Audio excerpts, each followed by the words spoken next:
No stability, no dignity, and your boss could literally have you executed for a bad joke.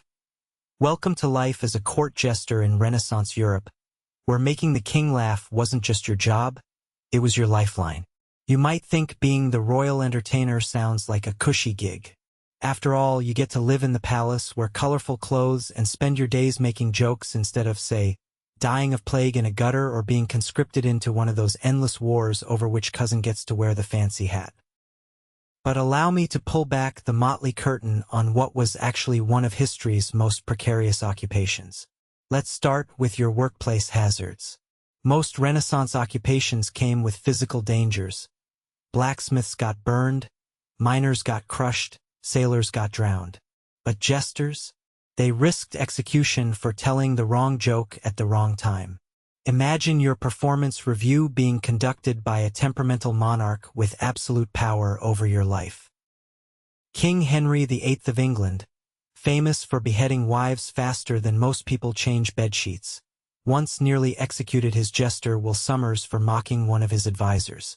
Somers only survived because the king happened to find his pleading for mercy amusing. Talk about working under pressure.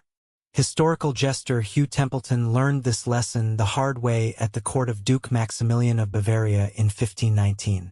Hugh had spent 3 years building a reputation for his acrobatic tumbling and cutting wit.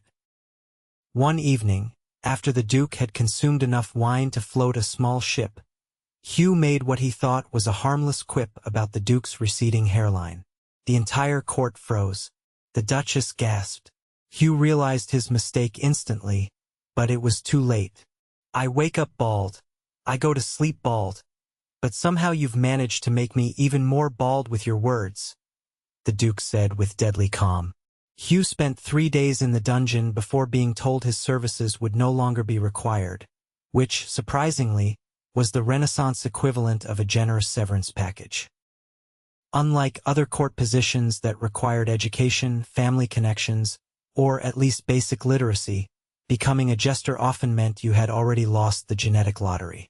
Many jesters were recruited specifically because they had physical differences or developmental disabilities. The medieval and Renaissance courts particularly favored people of short stature, those with spinal deformities, or individuals with intellectual disabilities who spoke with unfiltered candor. So congratulations, your career opportunity literally came from being considered nature's punchline.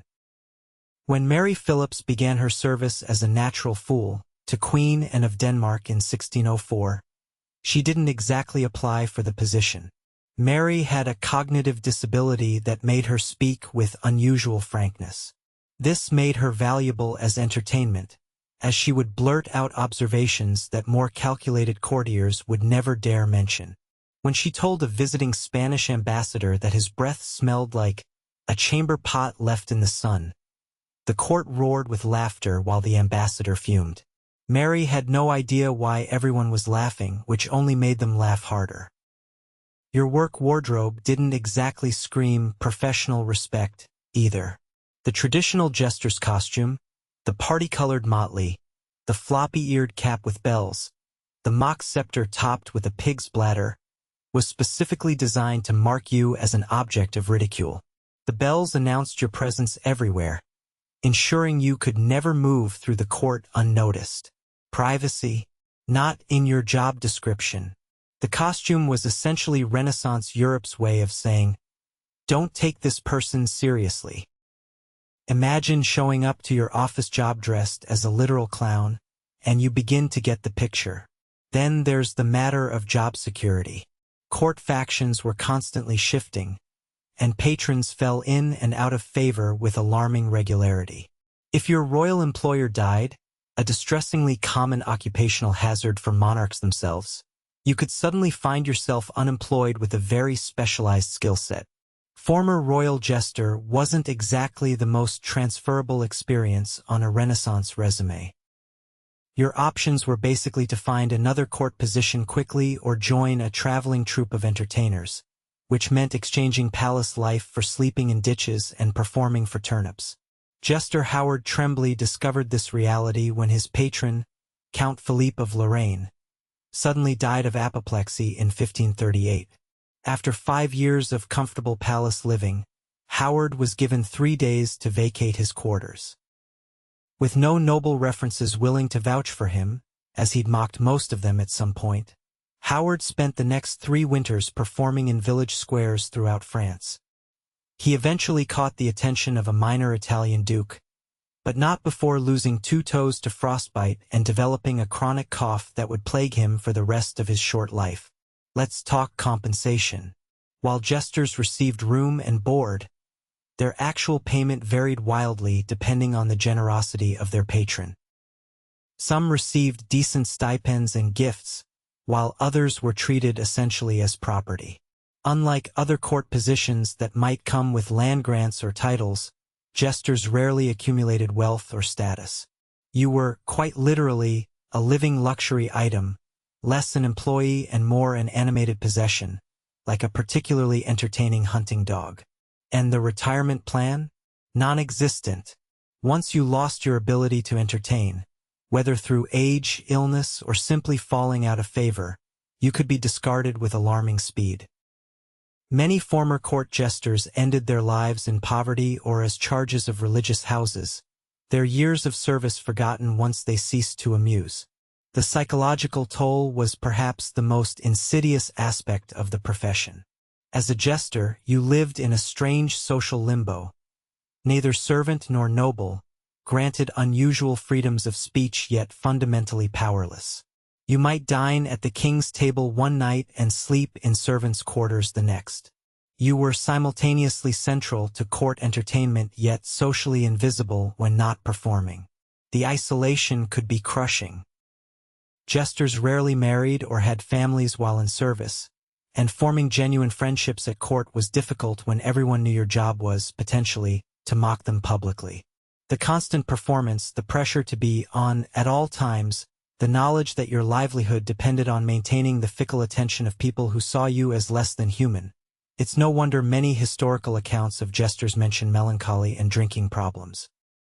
Perhaps the cruelest irony was that the jester's role as truth-teller, the one person who could speak honestly to power, was itself a carefully managed illusion. Yes, jesters could sometimes deliver criticism disguised as humor, but only within strict, unspoken boundaries. That famous speaking truth to power? It worked only when the powerful were in the mood to hear it. The moment a jester's barbs hit too close to home or exposed actual vulnerabilities, the fiction of the fool's freedom evaporated faster than ale at a peasant wedding. By the late Renaissance, the professional court jester was already beginning to fade from European courts. As monarchies became more ceremonial and less absolute, as theater and other entertainments grew more sophisticated, the traditional fool became increasingly obsolete. By the mid-17th century, the position had largely disappeared from Western European courts. So the next time you think your job performance review is stressful, be thankful you're not a Renaissance court jester, where a bad day at the office didn't mean a stern email from your boss. It meant potential beheading. After all, they say laughter is the best medicine, but for court jesters, it was more like mandatory preventative care against execution. In the end, history's court jesters represent one of life's most persistent ironies. The people whose job it was to bring joy and laughter often lived lives of profound insecurity and sadness. They were granted the freedom to mock the absurdities of power only because they had absolutely none themselves. So here's to the forgotten fools of history, who made kings laugh while swallowing their pride, dignity, and fear, proving once again that comedy has always been serious business.